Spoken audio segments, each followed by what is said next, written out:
asubuhi leo nakwambia ukainuke kwenye maisha yako, ukainuke kwenye faraja yako, ukainuke kwenye biashara zako. Sema haleluya.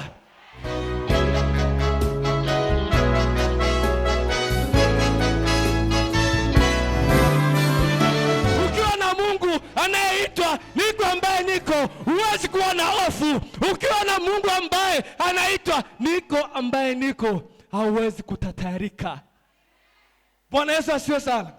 Huyu Daudi wakamvalisha nguo za kijeshi, wakampa silaha ambazo atakaweza kukabiliana na nani? Na Goliati. Bwana Yesu asifiwe sana. Lakini huyu Daudi akasema, tangu nimezaliwa sijawahi kupigana na hizi silaha. Huyu Mungu ninayemwamini ataenda kujidhihirisha na utukufu utapata kumrudia. Bwana Yesu asifiwe sana. Kwa kuwa Daudi alikuwa na uhakika ya kwamba ana Mungu anaitwa niko ambaye nini? Mungu niko ambaye niko ni kamanda wa vita. Hakuna atakayepigana na wewe na akakushinda. Asubuhi ya leo hakuna adui atakayepambana na wewe atakushinda. Haleluya. Haleluya. Kama nina Mungu anaitwa niko ambaye niko, nitamhofu nani? Nitamwogopa nani? Nani ambaye ataweza kunititirika? Nani ambaye anaweza kunitikisa? Ndipo nikatembea mbele tena, nikamwona mtu mmoja anaitwa Daudi, anaitwa Danieli.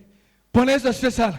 Danieli alikuwa ni mtu wa Mungu, anayemcha Mungu siku na mchana. Lakini ikatokea mazingira ya kwamba mfalme wakamtupa kwenye nini? Tundu la simba. Haleluya. Kwenye nini? Tundu la simba. Kwa kuwa Danieli alikuwa na Mungu anaitwa niko ambaye niko, na kwenye tundu kwenye shimo kuna nani? Kuna simba. Naye Mungu kwenye kitabu chake anasema mimi ni simba wa kabila ya Yuda. Ina maana hata wale simba walikuwa wanajua Daudi ana Mungu ambaye anaitwa niko ambaye niko.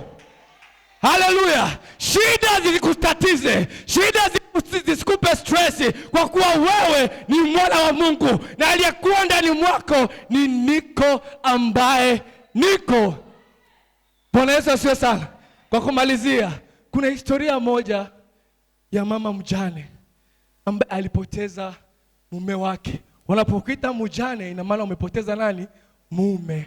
Lakini huyo mama alikuwa na mtoto huyu mmoja. Huyo mtoto ni kama dhahabu yake. Bwana Yesu asifiwe sana. Bwana Yesu asifiwe sana. Na huyo mtoto maandiko yanasema ya kwamba huyo mtoto akafika wakati akafanyaje? Akafariki. Lakini wakati wanapoenda kumzika huyu mtoto, inawezekana watu uliokuwa nao wanafurahikia matatizo yako, wanafurahikia shida zako, wanakusindikiza uende ukazike kitu chako ulichokipenda sana. Lakini wakati wanaelekea kwenye makaburi, wakakutana na mtu mmoja anaitwa ni Yesu wa Nazareti, yule ambaye alishinda kifo na mauti, yule ambaye makaburi hayakumweza. Akakutana naye.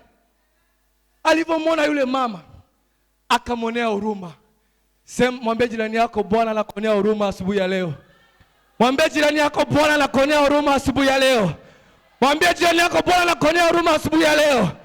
Mwanzo tulimwona Musa, tukaenda mbele tukamwona Daudi, tukaenda tatu tukamwona Danieli, lakini huyu wa sasa ni yule ambaye siku ya tatu alifufuka. Ni yule ambaye kifo na mauti vilishindwa kumzuia na akafufuka. Akamwambia mtoto, inuka, uende zako. Asubuhi leo nakwambia ukainuke kwenye maisha yako, ukainuke kwenye faraja yako, ukainuke kwenye biashara zako. Sema haleluya.